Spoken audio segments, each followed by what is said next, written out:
Hola, buenas tardes. Hoy es miércoles 29 de septiembre y esta es la segunda clase de la unidad 4 de Ecología que vamos a estar subiendo en el día de hoy.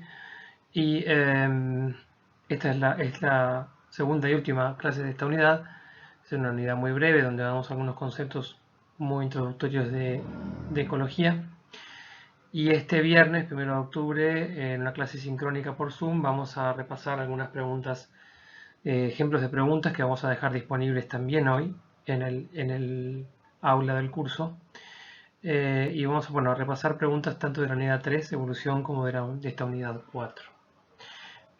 Como preparación para el parcial, que es el próximo viernes 8 de octubre.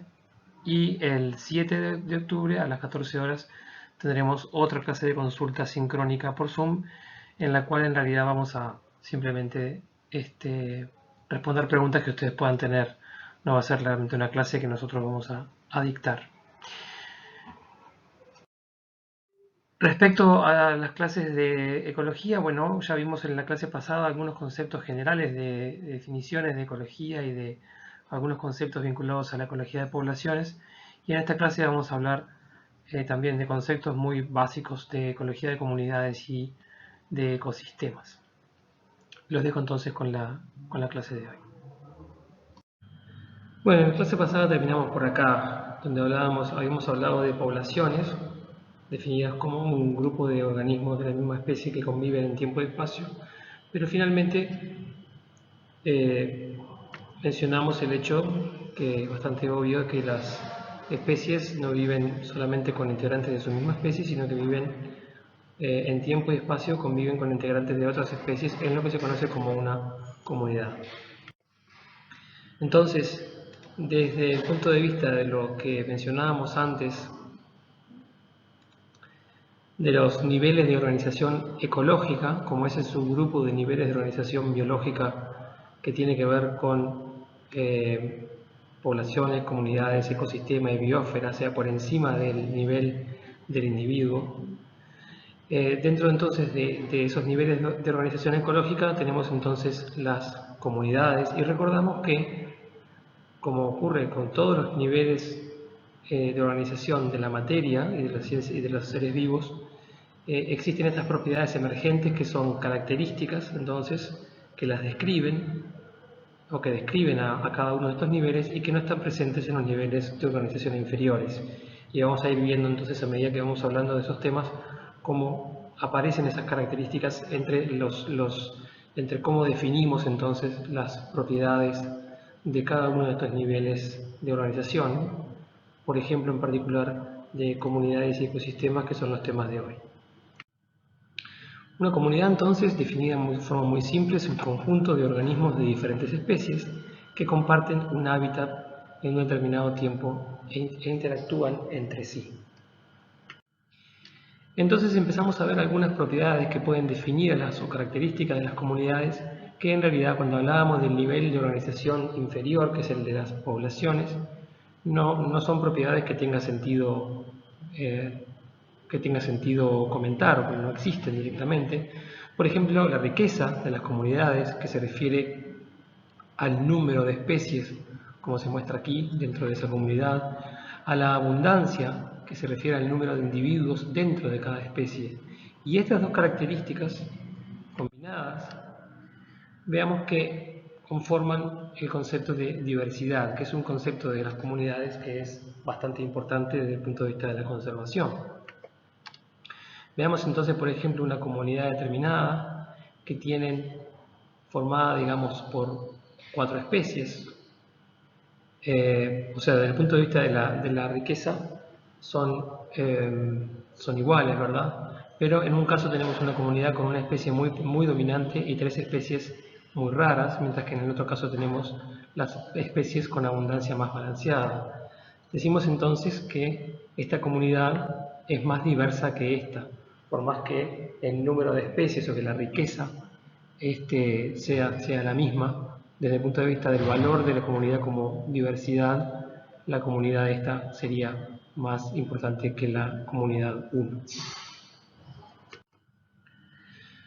Los integrantes de una comunidad, plantas, polinizadores, carnívoros, etc., todos los integrantes desde diferentes aspectos interactúan entre sí en forma constante y eso determina en cierta forma el funcionamiento de estas comunidades.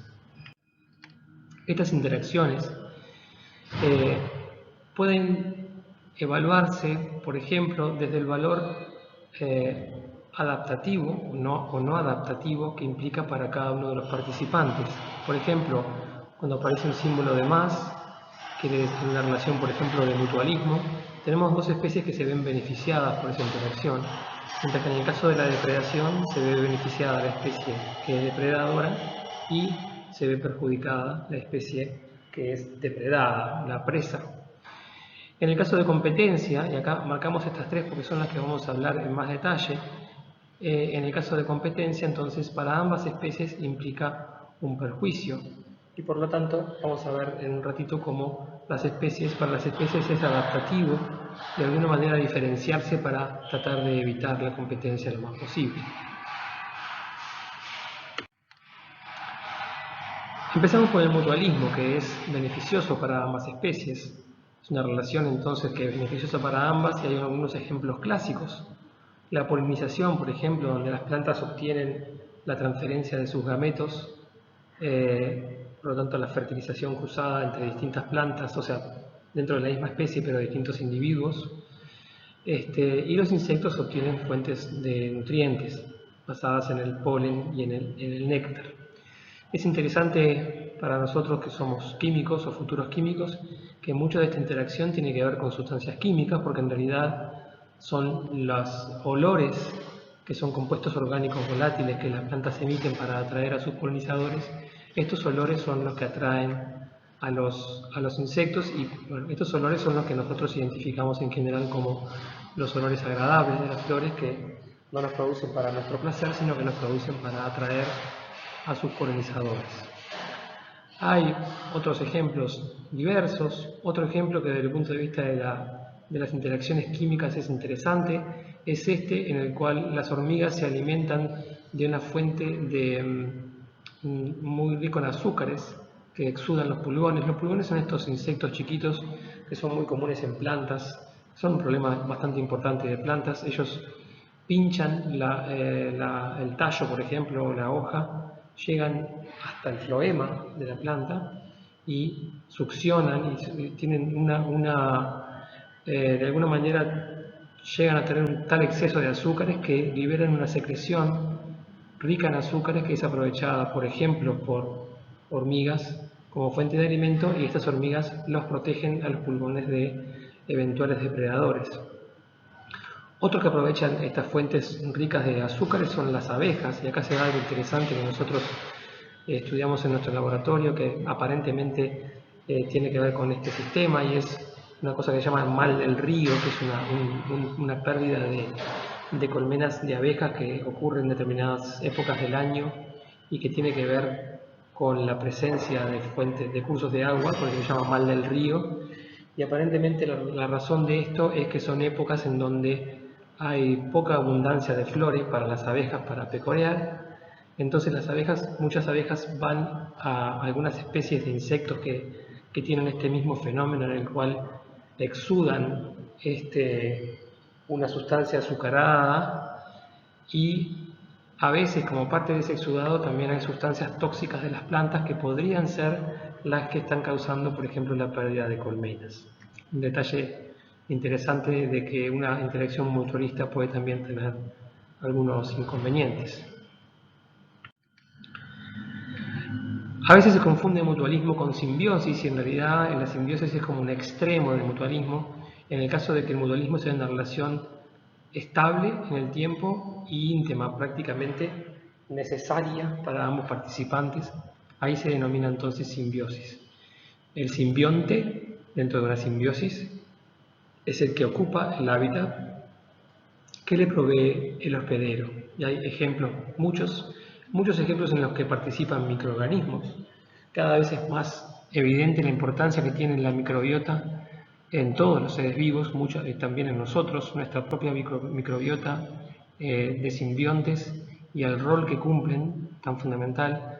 También es muy conocido en el caso de las plantas, simbiontes, por ejemplo, que fijan nitrógeno, y esto desde el punto de vista aplicado es algo que se puede utilizar para mejorar la productividad de cultivos. Los microorganismos que procesan la celulosa en el tubo digestivo de muchos herbívoros, que también tienen que ver entonces con la capacidad de estos herbívoros de aprovechar las fuentes de alimento. O sea que muchos aspectos de estas relaciones mutualistas tienen importancia no solo desde el punto de vista del conocimiento básico, sino también de potenciales aplicaciones que se le pueden encontrar. Pasamos a otro tipo de interacción entre organismos de diferentes especies en el marco de una comunidad, que es la competencia. Como decíamos, es perjudicial para ambos participantes. O sea, ambas especies se perjudican, ya que compiten por un recurso que se encuentra limitado, que puede ser un recurso como alimento, agua, luz, refugio, pareja, etc.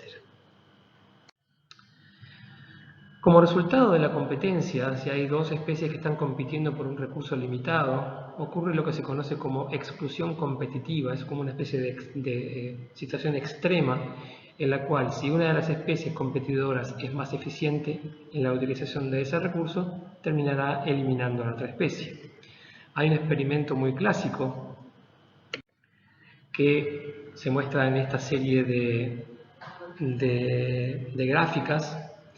En el eje Y se muestra un parámetro que correlaciona con la cantidad de una cierta cantidad de paramecios, el paramecio es un organismo unicelular eucariota, y hay dos especies del mismo género, Paramecium, que perfectamente en forma aislada pueden crecer sin ningún tipo de problema. Vieron acá el tipo de gráfica que les recordará a lo que hablamos la semana pasada, ese tipo de crecimiento logístico, ¿verdad? Gráfica sigmoidea, en donde hay un crecimiento rápido hasta que se llega a la capacidad de carga, ¿verdad? Y ahí entonces el crecimiento se frena y se estabiliza una población. Ambas poblaciones entonces claramente les va muy bien en ese ecosistema artificial que se les generó en el laboratorio. Sin embargo, cuando se ponen a crecer juntas en las mismas condiciones, hay una entonces que genera la caída de la otra. Y esto es un ejemplo bastante clásico de lo que se conoce como exclusión competitiva, donde obviamente una de estas dos especies era más eficiente en aprovechar ciertas características que se le estaban aportando, por ejemplo los nutrientes, que otra especie. Entonces, de vuelta, exclusión competitiva puede considerarse un extremo, cuando en realidad lo más común es la coexistencia, es decir, las dos especies van a coexistir si se diferencian en alguna de las características necesarias para su supervivencia, y en lo que podemos definir en forma un poquito más precisa, en alguna de las dimensiones de su nicho ecológico. Y acá aparece entonces un término que es bastante importante en ecología y bastante confuso también, o confundido también, y es esa confusión entre nicho ecológico y hábitat. Entonces vamos a ver si nos dedicamos unos minutos a establecer las diferencias. El hábitat, entonces, es el lugar físico donde viven los organismos. Puede ser un lago para un pez, puede ser una planta para pulgones, puede ser el sistema digestivo de las vacas para ciertos microorganismos. Es el lugar físico, entonces, donde viven los organismos. Y el hábitat es en realidad uno de los posibles factores o dimensiones de un concepto mucho más amplio, que es el concepto de nicho ecológico. El nicho ecológico entonces es un concepto un poco abstracto que no solamente define o describe dónde, sino también cómo viven los organismos. Es decir, es un concepto que podemos considerar multidimensional. ¿Por qué multidimensional? Bueno, porque incluye muchas dimensiones posibles que afectan a la estabilidad o a la posibilidad de que un cierto organismo pueda sobrevivir en esas condiciones. Incluye condiciones abióticas. Recordemos que en la clase pasada hablamos de la definición de condiciones, ¿verdad? Y lo diferenciamos del otro aspecto importante, que son los recursos. Los recursos son consumidos, las condiciones no son consumidas, pero son importantes. por ejemplo, condiciones como el pH, como la temperatura, como la presión, recursos como la disponibilidad de alimentos. Entonces, empezamos a sumar diferentes dimensiones, ¿sí? Y todas esas dimensiones terminan formando una especie de, justamente, de concepto multidimensional que es el nicho ecológico. Entonces, por ejemplo, acá tenemos 3 dimensiones posibles, que pueden ser cualquiera, y una cierta especie va a utilizar un cierto espacio de esas 3 dimensiones. O sea, esas 3 dimensiones acá nos generan un espacio tridimensional. Recordemos que el nicho ecológico en realidad es más complejo que esto porque son muchas más que 3 dimensiones. Pero entonces acá, para verlo en forma gráfica, un espacio tridimensional potencialmente disponible es mucho más de que una especie puede llegar a utilizar, ¿sí?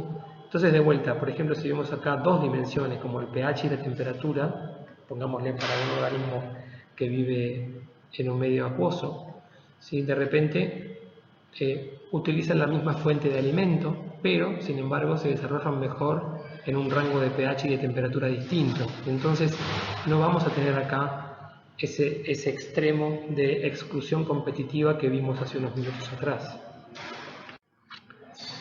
Un ejemplo bastante básico, el hornero, un bichito que todos conocemos. El hábitat del hornero son los pastizales de Argentina y Uruguay, ahí es donde viven.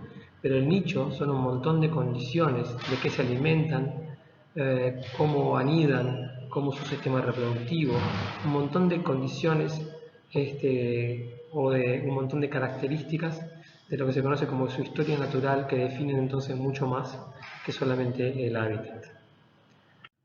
Volviendo al experimento que les mostré antes, entonces, esto era un experimento de laboratorio, pero en una situación natural es posible que esta exclusión competitiva no se dé porque, por ejemplo, las diferentes especies de estas 2 especies de paramecio, simplemente una termine siendo más abundante en una cierta profundidad que otra, o ese tipo de diferentes dimensiones que diferencian sus nichos ecológicos, y eso hace entonces que esta competencia se modere o directamente no se dé.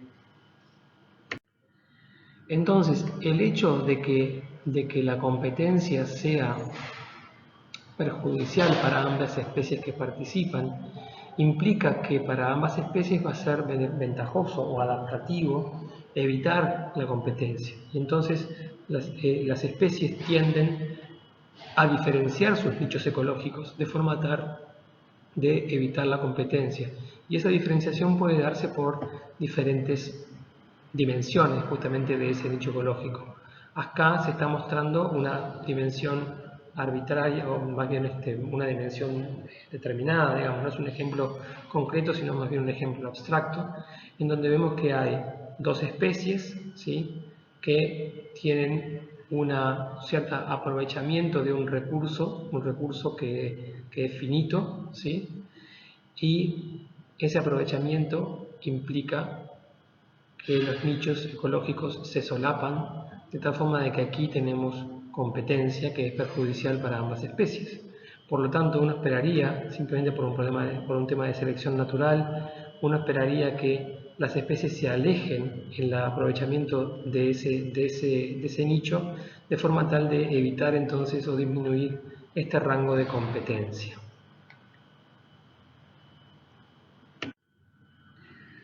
Un ejemplo concreto, quizás algo que a un observador simplemente simple no se le ocurre mirar, pero si se estudia en detalle se puede ver cómo hay diferentes especies que conviven en un cierto árbol, por ejemplo, una especie de árbol, ¿sí?, pero que en realidad, como un ejemplo de posiblemente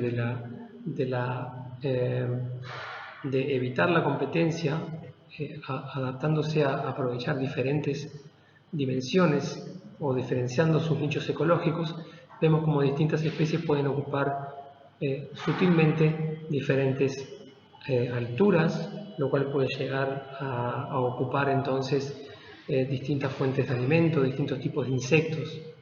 Entonces, este tipo de observaciones además se pueden complementar con experimentos en los cuales se retira uno de los potenciales competidores y se ve si los otros expanden el aprovechamiento o expanden alguna dimensión de su nicho ecológico para aprovechar el espacio que fue abandonado por la exclusión de uno de los participantes.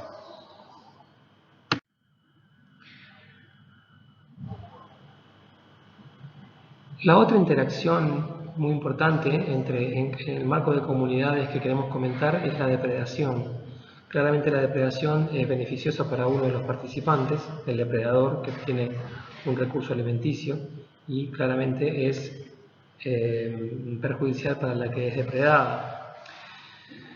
Entonces aquí lo que podemos esperar es que los procesos adaptativos sean distintos, que los procesos adaptativos no sean para evitar esta interacción, como vimos recién en el caso de la competencia, sino que más bien los procesos adaptativos van a tender a mejorar la eficiencia, tanto la eficiencia del depredador, por poder encontrar y utilizar su presa, como también de la presa para poder evitar al depredador. Tendemos a pensar en la depredación como lo que está aquí, ¿verdad? Por ejemplo, un animal comiéndose a otro, pero en realidad en la categoría de depredación podemos incluir dos tipos de interacciones que son centrales también desde el punto de vista aplicado para los seres, para nosotros, para los humanos. Uno es la herbivoría, o sea, el consumo de plantas por parte de animales. La herbivoría en particular es ejercida por insectos herbívoros y en el caso, esto es importante para el ser humano porque un porcentaje muy importante del alimento potencialmente disponible para los seres humanos a través de la agricultura es consumido por insectos, aproximadamente un tercio de la biomasa que se produce es consumida por insectos, por lo tanto son competidores importantes para nuestras fuentes de alimentos.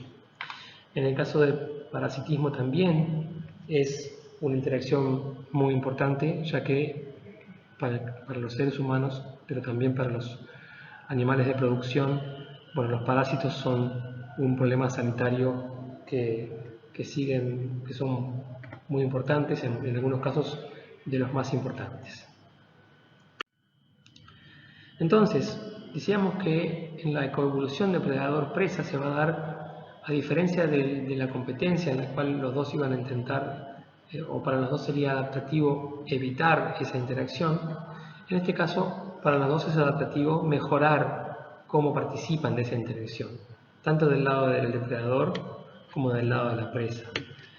Y eso es porque hay una presión de selección, entonces, tanto de un lado como del otro. Esa presión de selección va a llevar por selección natural a mejorar, evitar ser depredado o ser un mejor depredador, mejorar la eficiencia de depredación. Esa selección entonces es la fuerza selectiva que hace que se dé por selección natural, que fue lo que vimos en la unidad 3, los procesos de cambio a nivel poblacional y a través del tiempo. Un ejemplo drástico, por ejemplo, volviendo al tema de la herbivoría de plantas, es este que está acá. O sea, claramente cuando nosotros vemos este tipo de paisaje nos llama la atención porque no es el común.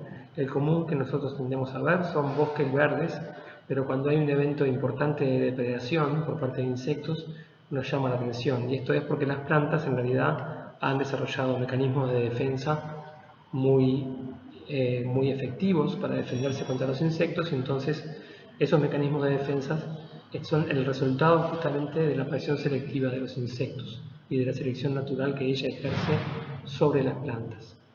Entonces, por ejemplo, la enorme mayoría de los compuestos químicos que son utilizados como medicamentos hoy por hoy, la enorme mayoría provienen justamente, al menos la idea original de la molécula proviene justamente de productos naturales de plantas o de otro tipo de organismos, pero muy principalmente de plantas, cuya evolución no tiene nada que ver con proveernos a nosotros de medicamentos, sino que tiene que ver con procesos selectivos que las plantas sufrieron para defenderse de sus insectos depredadores. Las estrategias defensivas obviamente son muy variadas, no son solamente sustancias químicas, pueden ser defensas físicas, pueden ser dureza, puede ser esconderse de alguna manera en la altura, andar en grupo. Desde el punto de vista químico, sí, bueno, muchas plantas tienen sustancias químicas muy tóxicas que evolucionaron como sustancias defensivas contra insectos depredadores, y otros animales tienen otro tipo de defensas químicas que también son resultado de la evolución por selección natural, y en muchos casos anuncian esas defensas químicas en un fenómeno que se llama aposematismo, que es el utilizar colores muy llamativos para advertir a potenciales depredadores de la presencia de sustancias tóxicas. En muchos casos es interesante cómo esa estrategia de advertencia de alguna manera es copiada por algunos organismos en lo que se conoce como un fenómeno de mimetismo. Por ejemplo, el de la falsa coral, que quizás ustedes ya escucharon nombrar. Acá está lo que decíamos recién entonces, estrategias de mimetismo, por ejemplo, o también estrategias de simplemente esconderse y camuflarse con el entorno, es otra estrategia común para defenderse de la depredación. Desde nuestro punto de vista, como químicos de productos naturales, nos interesa evidentemente los ejemplos que vimos recién de sustancias químicas, tanto producidas por plantas como por animales, también por algas, por ejemplo, en ambientes acuáticos, que desde el punto de vista de químicos son compuestos muy interesantes y con mucho potencial para producir potenciales drogas de uso medicinal. Bueno, eso es en lo que se ha basado esta área de química de productos naturales, que en el caso nuestro es el área que nos dedicamos. Este tipo de interacción depredador-presa tiene además otro tipo de aplicación potencial, y esto lo mencionamos en la clase pasada, ¿verdad? Las dinámicas poblacionales, cuando se interactúan entre sí, las dinámicas poblacionales, por ejemplo, entre depredador y presa, son importantes en cuanto a conocerlas para desarrollar en forma óptima estrategias de control biológico. El control biológico es un conjunto de herramientas en las cuales se utilizan organismos vivos para controlar organismos plagas. Entonces, por ejemplo, se pueden utilizar para plagas agrícolas, por ejemplo, insectos que son plagas agrícolas, se pueden utilizar depredadores o parásitos y que se pueden aplicar entonces en los cultivos para que se ejerza este tipo de control que se muestra acá, ¿verdad? Tenemos una población de la plaga alta, se incorpora el enemigo natural controlador y esta población va a bajar. Bueno, conocer estas interacciones es importante también desde ese punto de vista más aplicado. Y bueno, el control biológico, el más expandido, justamente tiene que ver con el control de plagas y malezas, pero bueno, tiene también otras potencialidades también. Bien, entonces, eso es lo que queríamos decir en cuanto a comunidad. Lo que vimos fueron algunas características que, valga la redundancia, caracterizan a las comunidades, y también vimos tratamos de definir y de dar algunos ejemplos o algunas características de las interacciones que ocurren entonces entre integrantes en una comunidad. Si pasamos al nivel siguiente de organización ecológica, que son los ecosistemas, vamos a poder ver algunos aspectos también un poco diferentes que vale la pena mencionar y que son justamente propiedades emergentes. Entonces son características que definen a los ecosistemas pero que no forman parte de las comunidades que los integran. Entonces, para empezar, tratemos de definir qué es un ecosistema.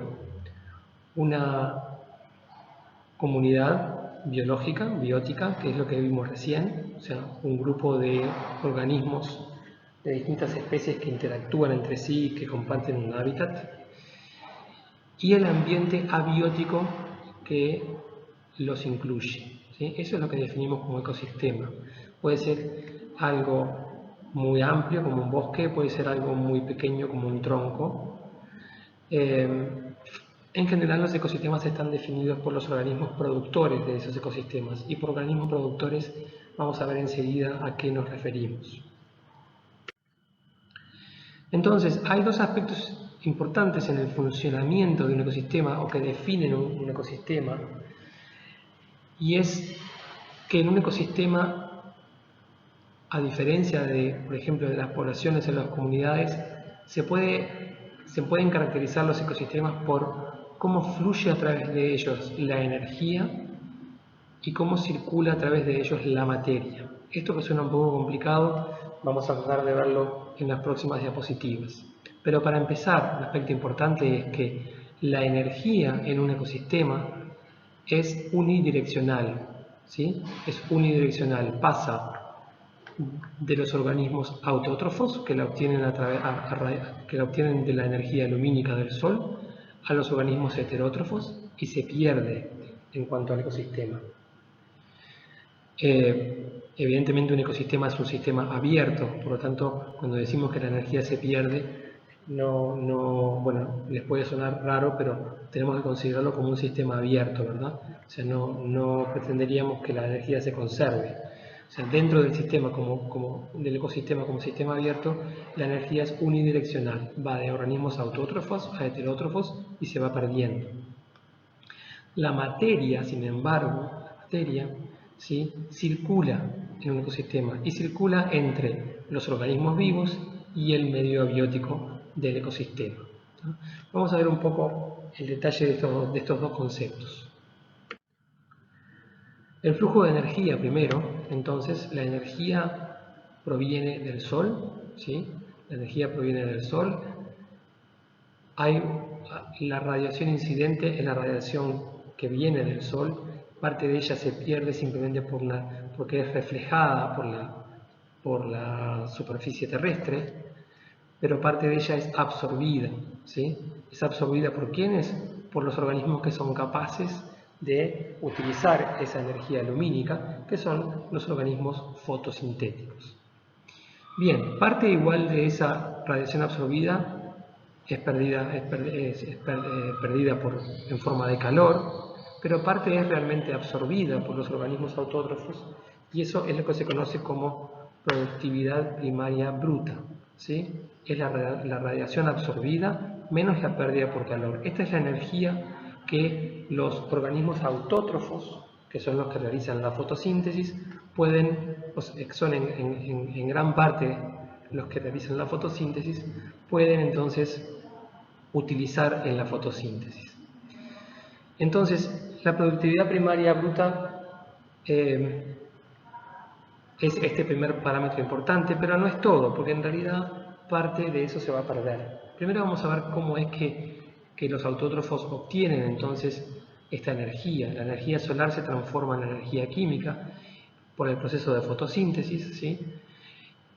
Y básicamente, en términos simples, lo que ocurre es que el carbono presente en dióxido de carbono, por lo tanto, un carbono que tiene un estado de oxidación oxidado, ¿verdad? Podríamos definir como un carbono más 4 en cuanto a su estado de oxidación, es reducido a carbono cero, por ejemplo, en moléculas orgánicas como la glucosa, que es el típico producto de la fotosíntesis, con liberación de oxígeno, que como sabemos es muy importante para que organismos como nosotros podamos sobrevivir.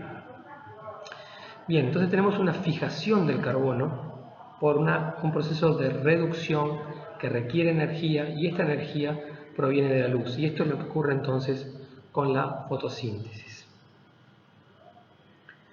Cuando hablamos de producción, vamos a hablar ahora de producción primaria neta, vamos a ver un poco lo que es, pero en definitiva cuando se habla de productividad de un ecosistema, se refiere justamente a la energía que es capaz el sistema de producir y de fijar.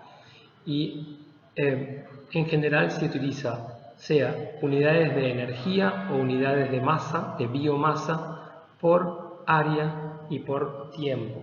Esa es la forma en la cual un ecosistema puede definirse en cuanto a su productividad, y lo mismo aplica también a agroecosistemas. Es un concepto que en muchos casos se utiliza también no solamente para hablar de ecosistemas naturales, sino también de agroecosistemas.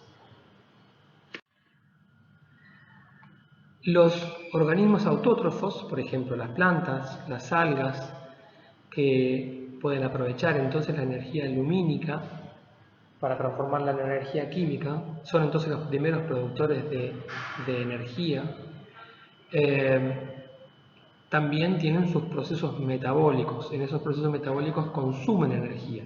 Ese consumo de energía es lo que solemos llamar respiración. O sea que hay parte de la energía de la producción primaria bruta que es perdida por respiración. Y acá el uso de respiración no tenemos que verlo como solemos concebirlo, como el intercambio gaseoso que nosotros hacemos para respirar, sino como la utilización de energía y de sustancias orgánicas en estado reducido, la utilización para llevar adelante procesos metabólicos que requieren energía. Por ejemplo, construir polímeros, biosintetizar compuestos, etcétera, etcétera. ¿Sí? Eso en general se refiere a eso como respiración, cuando en realidad a veces respiración nosotros lo interpretamos de una manera un poco diferente. Aparece entonces el concepto de producción primaria neta, que es básicamente la producción primaria bruta, o sea, lo que los autótrofos disponen, digamos, de energía para realizar fotosíntesis, menos lo que utilizan en su propio mantenimiento. ¿tá? Entonces la producción primaria neta es lo que va a quedar disponible, para los siguientes niveles tróficos. Aparecen entonces los consumidores de autótrofos, los herbívoros, ¿sí? Que son entonces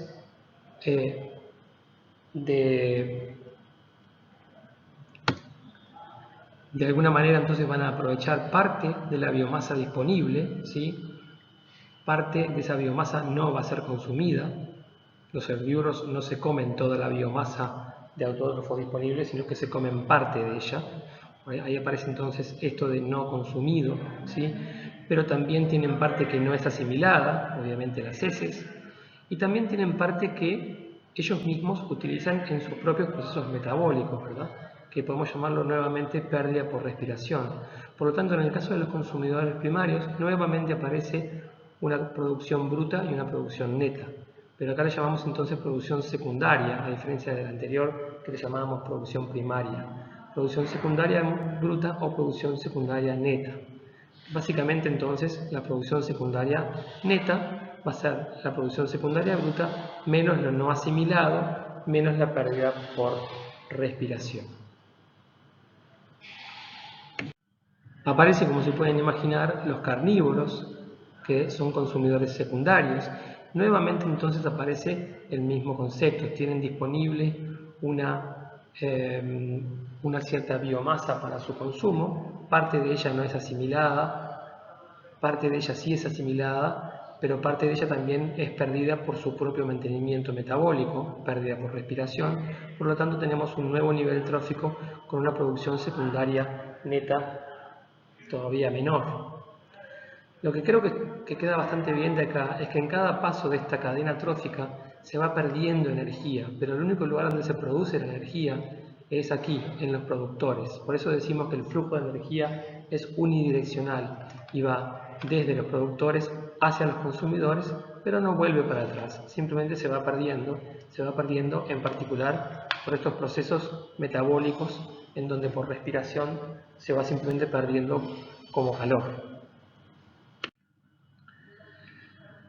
En cada uno de estos pasos, entonces, la energía que está visualizada aquí por el ancho de esta flecha va disminuyendo, pero además hay un conjunto de biomasa que no es consumida o que no es asimilada, que es lo que a veces se conoce como necromasa, o sea, todo lo demás, digamos, y todo esto en definitiva va a ser finalmente el material para el desarrollo de los descomponedores, que tienen un rol fundamental para reciclar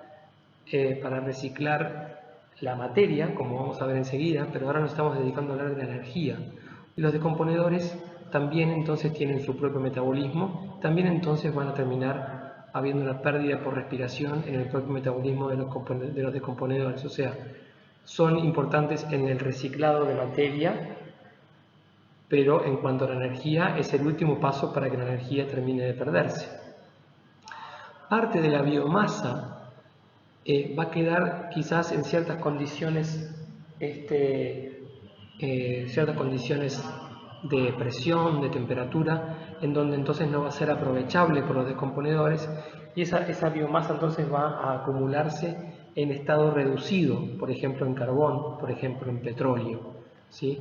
Pero la mayor parte, la enorme mayoría va a ser descompuesta entonces y eso se va a perder simplemente como producto de oxidación como CO2. Entonces, cuando uno piensa en una cadena trófica, en un ecosistema, suele verse como una pirámide y esa pirámide lo que implica justamente es esa disminución de la energía entre un paso y el siguiente, esa reducción de la energía, de la energía expresada en biomasa, ¿sí? Se expresa entonces desde un nivel al siguiente y al siguiente y al siguiente va a ser cada vez menor. Por eso es que suelen aparecer como pirámides. Esto puede verse tanto en términos de biomasa como en términos de número de individuos.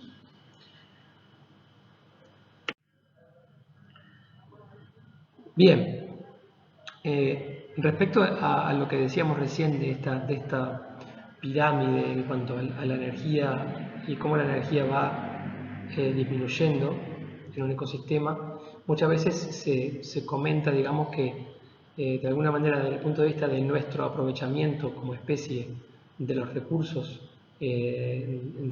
disponibles, el consumo de carne tiene un precio que estamos pagando porque estamos digamos, nos estamos basando en el segundo nivel trófico y no en el primero, que sería el consumir los propias plantas, los productores. A veces es un argumento que se utiliza en ciertos contextos, es bastante complejo el tema, pero bueno, desde el punto de vista de la energía es cierto que hay una pérdida importante de energía en los ecosistemas desde el primer nivel trófico al segundo.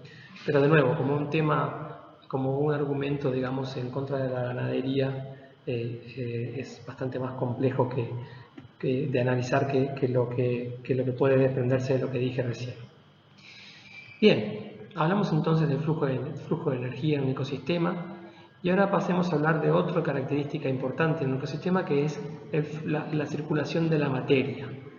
Como pueden ver por la palabra, mientras que la energía tiene un flujo unidireccional que se va perdiendo, la materia circula, ¿sí? Circula. Y en principio podemos decir que en un ecosistema la materia puede llegar a estar circulando y no entrar ni salir, aunque en realidad eso no es tan así. Pero no hay una pérdida unidireccional de la materia y vamos a ver por qué no. Primero, un aspecto relevante a considerar. En esta gráfica lo que vemos es, en términos relativos, la abundancia de ciertos elementos en la corteza terrestre. La corteza terrestre es la zona superficial de la Tierra, puede tener algunos kilómetros de extensión. Básicamente la corteza terrestre, desde el punto de vista químico, contiene los elementos que los seres vivos tenemos disponibles para formar nuestra propia química. Los organismos vivos en general, todos los organismos vivos, están formados por ciertos elementos, principalmente, que son los que están mostrados en rojo. Para todos nosotros es bastante normal pensar que el hidrógeno, el carbono y el oxígeno son los elementos principales que están en los seres vivos, en mucha menor medida el nitrógeno, pero en forma muy importante, calcio y magnesio, sodio y potasio, fósforo. Todos estos son mucho menos abundantes, pero evidentemente son muy importantes. Ahora, si vemos la abundancia de estos elementos en la corteza terrestre, vemos que hay, por ejemplo, elementos extremadamente abundantes, un tercio aproximadamente de la masa de la corteza terrestre es silicio, y sin embargo el silicio prácticamente no forma parte de los seres vivos. O sea que la química de los seres vivos no refleja a la relación de la abundancia de los elementos en la corteza terrestre, sino que evidentemente los seres vivos priorizan algunos elementos por sobre otros para construir, si lo vemos de alguna manera, su propia química. Entonces, esa materia que forma parte de los seres vivos no está siempre en los seres vivos, sino que la materia circula y circula entre materia orgánica y materia inorgánica, en lo que se conoce como los ciclos biogeoquímicos. Bio, porque forma parte de la materia orgánica, geoquímicos porque también forma parte de la materia inorgánica de la Tierra. Esos ciclos pueden ser o se suelen diferenciar en ciclos gaseosos y ciclos sedimentarios. Los ciclos gaseosos son aquellos elementos que se encuentran justamente en forma de gas en la atmósfera y son capturados por los organismos. Vamos a ver un par de ejemplos de eso, pero el carbono, que recuerden que está presente por ejemplo como CO2, el nitrógeno, que está presente como nitrógeno molecular, el oxígeno, que bueno, está presente como oxígeno molecular, el hidrógeno, también tenemos el oxígeno y el hidrógeno evidentemente formando parte del agua. Los ciclos sedimentarios son los ciclos de aquellos elementos que no están en forma gaseosa, sino que están en general en solución. Aquellos elementos como el fósforo, calcio, potasio, magnesio, que son parte de rocas y que son extraídos de esas rocas y forman parte de, en general, son extraídos y terminan en el agua en solución acuosa. Un par de ejemplos de estos ciclos, ¿no? Para que vean simplemente cómo pueden visualizarse estos ciclos geoquímicos. Los dos ejemplos tienen que ver con ciclos gaseosos. El ciclo del carbono, cómo circula el carbono entonces en un ecosistema, cómo circula el carbono entre materia orgánica e inorgánica. Empezamos por el carbono que está presente como CO2 en la atmósfera, o sea, claramente carbono no viviente, digamos, no forma parte de un ser vivo, que, como ya dijimos, es fijado por los organismos productores en el proceso de fotosíntesis. Como dijimos también, los productores tienen su costo metabólico y por respiración entonces parte de ese carbono que fijaron vuelve, pero parte es consumido por los consumidores primarios. Ellos también devuelven parte en forma de dióxido de carbono, por ejemplo nosotros cuando desarrollamos nuestros mantenimiento metabólico, eventualmente los consumidores primarios y secundarios, ¿sí? Y finalmente los descomponedores. Los descomponedores entonces también van a devolver por respiración entonces ese carbono que estaba fijado en forma reducida en productos orgánicos, lo van a devolver como CO2. Eso es un ciclo entonces bastante simple de cómo vemos como el carbono como elemento simplemente circula entre materia inorgánica y materia orgánica. También puede pasar en ciertas condiciones, como decíamos, a transformarse en carbono inorgánico, o de alguna manera cuando forma parte del carbón, en ciertas condiciones se mantiene en forma reducida porque no es aprovechable para el proceso de respiración, ¿sí? Para formar CO2 de vuelta. Y se va acumulando entonces, por ejemplo, como carbón o como petróleo. Esto tiene evidentemente un origen orgánico, ¿sí? Pero a través de millones de años se va acumulando como carbono inorgánico. Es interesante tomar en cuenta entonces que nosotros en poco tiempo desde el punto de vista geológico, digamos, un par de cientos de años, estamos quemando una cantidad tan importante, estamos devolviendo, digamos, a la atmósfera este carbono como CO2, pero el problema es que lo estamos devolviendo, que se acumuló en millones de años, lo estamos devolviendo en muy poco tiempo. Y eso es justamente lo que hace que la acumulación de CO2 en la atmósfera vaya siendo tal que se genere lo que se conoce como efecto invernadero. El efecto invernadero entonces simplemente lo que es que la energía del Sol es reflejada por la Tierra, ¿sí? Ese calor que la Tierra refleja se va, pasa a través de la atmósfera y se va, pero parte de ella en realidad es absorbida por los gases de la atmósfera. El CO2 en particular, a través de los carbonos, a través de los dobles enlaces carbono-oxígeno, es bastante bueno en absorber parte de esa energía en algunas frecuencias, por ejemplo, en la zona de las frecuencias infrarrojas, y esa energía que es absorbida, en vez de irse hacia afuera cuando la Tierra la refleja, esa energía entonces permanece en la atmósfera y es lo que va levantando la temperatura de la atmósfera, que genera entonces el aumento de temperatura en los mares, y eso entonces va generando procesos geológicos o atmosféricos que son lo que todos estamos viendo en los últimos tiempos, a raíz justamente del calentamiento global. Entonces, de vuelta, el carbono que nosotros quemamos cuando hacemos la combustión de combustibles fósiles, es cierto que originalmente vino de la atmósfera y lo estamos devolviendo, pero estamos devolviendo en muy poco tiempo lo que se acumuló durante millones y millones de años. Y ahí entonces es donde el proceso simplemente se descompensa completamente. Otro ejemplo un poco más complicado, pero que tiene que ver, es bastante interesante de ver, es el ciclo del nitrógeno, otro ciclo gaseoso que también lo podemos empezar por el nitrógeno atmosférico, ¿sí? Claramente no pertenece a ningún ser vivo, el nitrógeno del ambiente abiótico, ¿sí?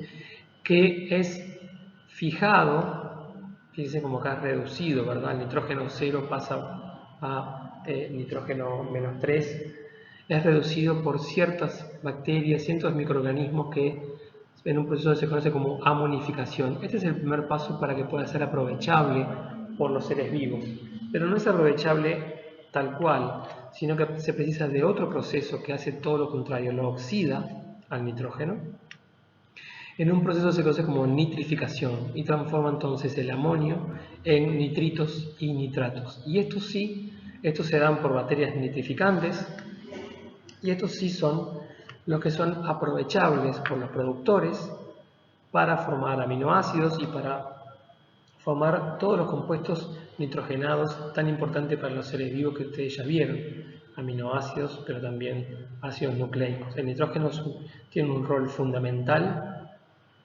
y entonces la forma de aprovecharlo y de incorporarlo a las sustancias orgánicas que contienen nitrógeno viene entonces justamente por los nitratos en particular. Los consumidores y descomponedores aprovechan entonces el nitrógeno que ya está fijo en compuestos orgánicos, ¿sí? Para generar sus propios compuestos orgánicos nitrogenados. Este equilibrio tiene también, bueno, los propios descomponedores también se encargan de reciclar de alguna manera el nitrógeno, pasándolo a amonio, ¿sí? Descomponiendo materia orgánica en descomposición, el nitrógeno vuelve a esta forma reducida y puede ser nuevamente aprovechado o volver al sistema. También puede salirse el nitrógeno por un proceso que se conoce como desnitrificación, por bacterias que llevan este estado oxidado del nitrógeno a nitrógeno atmosférico. Esto, que puede verse como un problema, que de hecho es un problema en ciertos contextos, porque se pierde el nitrógeno aprovechable por los productores, también puede ser una ventaja en el caso de exceso de nitratos. Por ejemplo, acá me faltó por excesos de fertilización. En algunos casos puede llegar a utilizarse procesos de desnitrificación como un tratamiento para el exceso de nitratos, ya que el exceso de nitratos lo que hace es justamente un exceso de nitrógeno disponible para los productores, y acá es donde, por ejemplo, tenemos los eventos de explosión, por ejemplo, de cianobacterias, que hasta hace poco hemos estado hablando tanto en Uruguay, por exceso de nitrógeno disponible en forma de nitratos, y eso genera toda una serie de inconvenientes en los ecosistemas que hay que tratar de evitarlo de alguna manera. Bien, ya casi terminando, vimos entonces dos ejemplos concretos, el ciclo del carbono y el ciclo del nitrógeno, simplemente como ejemplos para que vieran ese concepto de que la materia circula en un ecosistema, mientras que la energía fluye en forma unidireccional. Y esa circulación de la materia o el flujo de energía son características que de alguna manera definen a los ecosistemas y que son propiedades emergentes de los ecosistemas que no forman parte de las comunidades o de las poblaciones que los integran. Ya casi terminando, entonces, nomás quería comentarles Un poco, bueno, la ecología que nosotros en la clase pasada definimos no como un movimiento, no como un movimiento de conservación o digamos un movimiento militante, sino como una ciencia, la ciencia que estudia las interacciones de los seres vivos entre sí y con su medio ambiente. La ecología tiene su propio rol dentro de la ciencia y conocer estos procesos en sí mismos es importante, pero además tiene una serie de aplicaciones. Y de nuevo, no son de aplicaciones, me refiero desde el punto de vista de un estudio sistemático y científico de procesos ecológicos, como el control de plagas, como que ya comentamos, como estrategias de conservación de especies o de ecosistemas amenazados. También, si bien evidentemente requieren un componente importante de militancia, también requieren un componente importante de trabajo científico que sustente a esa militancia y muchas veces, muchas veces no hay un balance adecuado entre ambos componentes. Por ejemplo, un diseño de estrategias para el uso sustentable de recursos que son finitos, pongámosle por ejemplo recursos acuáticos como la pesca, un estudio de estos recursos hace que por ejemplo se lleven o se delineen determinadas normativas para que ese recurso no se agote y que sea justamente sustentable en el tiempo su utilización. La restauración de ecosistemas dañados, cómo es mejor hacerlo. O sea, hay muchas aplicaciones potenciales para el ser humano y para nuestros propios ecosistemas, digamos, que provienen de la ecología, pero no de la ecología como necesariamente como una actividad eh, eh, ambientalista o ecologista, sino de la ecología como ciencia. Entonces, no deben confundirse, ambas tienen su rol, ambas son importantes, pero también son diferentes. Bien, entonces con eso terminamos la unidad 4 y con eso terminamos la primera parte, el primer semestre de SB2. Les recuerdo un poco lo que hablábamos al principio, ¿verdad? En un curso de ciencias biológicas nosotros intentamos dar una visión general de la vida en sus distintos niveles de organización. En ICB1 ustedes trabajaron más que nada en el nivel molecular, celular, de organización en todas las unidades de ICB1 que pueden ver acá. En ICB2 tratamos de dar un programa general a riesgo de dar saltos medios cuánticos entre una clase y otra, pero tratamos de dar un panorama general de distintos niveles de organización por encima del celular. Entonces, por ejemplo, hablamos de genética, que podemos asociarlo con un nivel de organización del organismo, ¿verdad? Y cómo se transmiten las características de una generación a otra. Hablamos de evolución, que la evolución se asocia a un nivel poblacional, ya que es a nivel de las poblaciones que ocurren los procesos evolutivos. Y ahora hablamos de comunidades y de ecosistemas en estas dos clases muy introductorias de ecología. Para las clases que vienen, las unidades que vienen, perdón, el segundo semestre, vamos a volver un poco hacia atrás y vamos a dedicar la segunda parte del año a hablar de procesos más fisiológicos, en particular de comunicación celular en organismos pluricelulares, comunicación hormonal y comunicación nerviosa, que son dos procesos muy importantes desde el punto de vista eventualmente del uso de fármacos y del funcionamiento general de los seres vivos. Muy bien, con